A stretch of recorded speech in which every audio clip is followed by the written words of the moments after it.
Abonnez-vous et cliquez aussi sur la petite cloche de notification pour ne rien rater de nos prochaines vidéos. N'oubliez pas de partager aussi la vidéo et de la liker. Le travail libère l'homme. Mais à Meshamina au Togo, le travail avilit, déshonore, dégrade et déshumanise l'homme. Pour avoir refusé l'oisiveté et la prostitution galopante dans les capitales africaines, des hommes et femmes, pères et mères de famille, ont décidé de mettre de côté leur ego et malgré un salaire de misère que paye Meshamina avec des conditions de travail déplorables, ont décidé de s'y accrocher.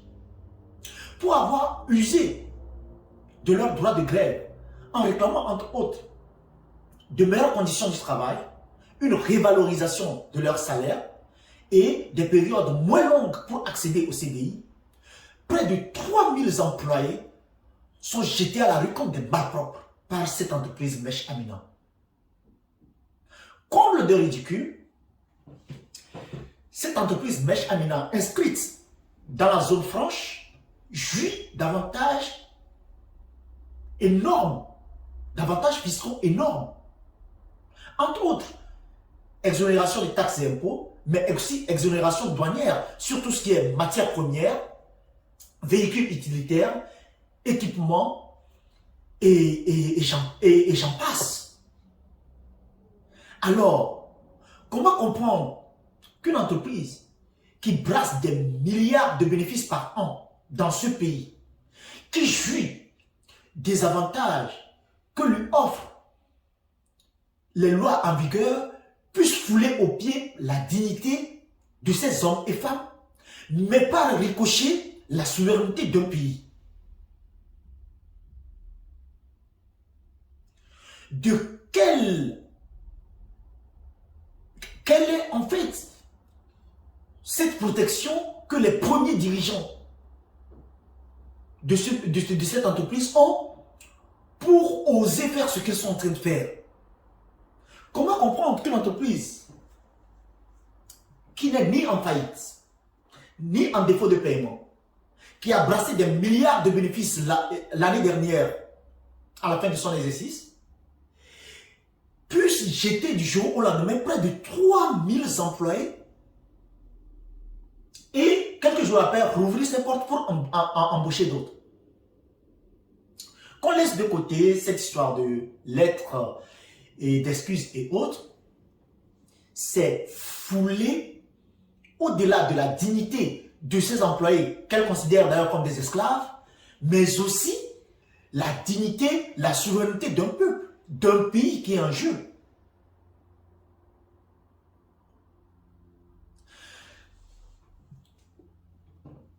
C'est inadmissible parce que dans un pays normal, les premiers dirigeants de ces pays allaient croupir en prison en entendant de les écouter.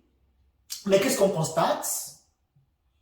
Ils sont là de média à média en se pavanant pour expliquer l'inexplicable. D'aucuns diront, pire, ce sont des étrangers. Mais nous ne nous leurrons pas. Ne nous leurrons pas. Regardons et analysons comment est-ce que les chefs d'entreprise togolais traitent leurs employés. Entre des traitements inadmissibles, des écarts de langage et le salaire versé au gré de l'humeur du patron, c'est tout à fait normal que des hommes d'affaires véreux voulant faire affaire au Togo trouvent le Togolais comme du pain béni. C'est inadmissible ce qui se passe actuellement. Et comble de truc, c'est-à-dire ces traitements, après nous sommes les premiers en fait à aller verser des larmes de crocodile en fait sur les Africains qui meurent en Méditerranée. Oubliant que c'est nous qui les poussons à mourir en Méditerranée, d'une manière ou d'une autre. Nous sommes individuellement pris et collectivement responsables de ce qui se passe, de la façon dont on traite nos concitoyens. Comment? Mais tout le monde a droit au bonheur. Pas seulement vous et vos enfants. L'ami, le voisin, le collègue, le concitoyen a droit au bonheur. Et lorsqu'il a tout tenté, lorsqu'il a tout essayé, et qu'il est piétiné dans sa dignité, dans son amour propre, si vous voulez, et qu'il n'a pas d'autre choix, il prend la route de l'aventure.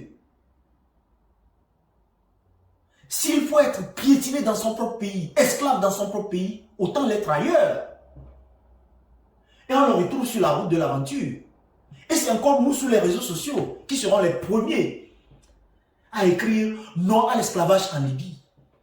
Oublions que c'est par notre attitude, notre soif d'argent et de pouvoir qui nous déshumanise, que nous envoyons nos propres concitoyens, ces Africains, sur la route de l'aventure et qu'ils se retrouvent au mieux esclaves en Libye, au pire de la chair à pâté pour poissons dans la Méditerranée. Alors, l'inconscience a-t-il tellement quitté l'Afrique au point où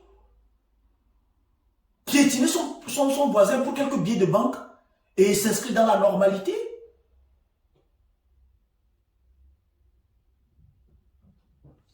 Comment se fait-il qu'une entreprise, je le répète bien, qui a brassé des milliards de bénéfices, qui n'est pas en faillite, qui n'est pas en défaut de paiement, puisse agir de la sorte sans que l'inspection du travail ne se saisisse du dossier dans la seconde près, sans que la mairie et le maire de la commune de Lomé ne se saisissent de ce dossier, et sans que le ministre ou le ministère du Travail ne fasse une descente inopinée pour comprendre le pourquoi du comment. Mais ça me rend perplexe. Ça me rend vraiment perplexe. Si vous pensez laisser battre votre enfant par le voisin, pensant qu'il sera docile à la maison, sachez que le voisin ne bat pas votre enfant, mais le voisin piétine votre dignité et par ricochet votre irresponsabilité. On ne peut comprendre ce qui se passe. Pensez-vous qu'un Togolais pourra faire une once de ce que ceux-là font en Corée? Nous regardons, lorsqu'on se retrouve à Lomé et que nous allons dans ces supermarchés, nous voyons comment est-ce que nos caissiers sont traités. Comme de la merde. Pourquoi? Parce que comment se fait-il que derrière une caissière dans un supermarché, il y a soit un Libanais, un Hindou ou un Pakistanais là, et qui surveille la façon dont cette personne en fait donne la monnaie au client. C'est une manière d'insulter la dignité de son employé. C'est une manière de lui dire je ne te fais pas confiance et pas que ricoster si je ne te fais pas confiance, je ne fais pas confiance au peuple togolais. Comment on peut laisser perdurer des choses pareilles? Comment est-ce qu'on peut laisser piétiner nos concitoyens et être content lorsque notre compte bancaire est rempli? Qu'est-ce qui n'a pas marché? Pourquoi ne pas comprendre que du bien-être de nos concitoyens va de la bonne santé de notre pays, aussi bien mentale, économique que culturelle?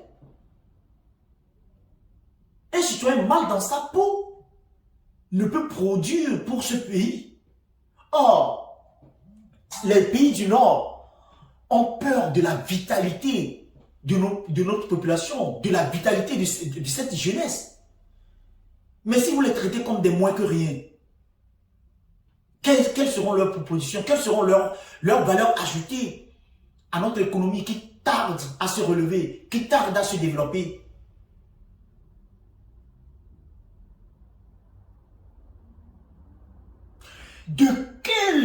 J'arrive pas à comprendre quel est ce pouvoir que détient ces hommes d'affaires dans ces pays pour jurer de la sorte.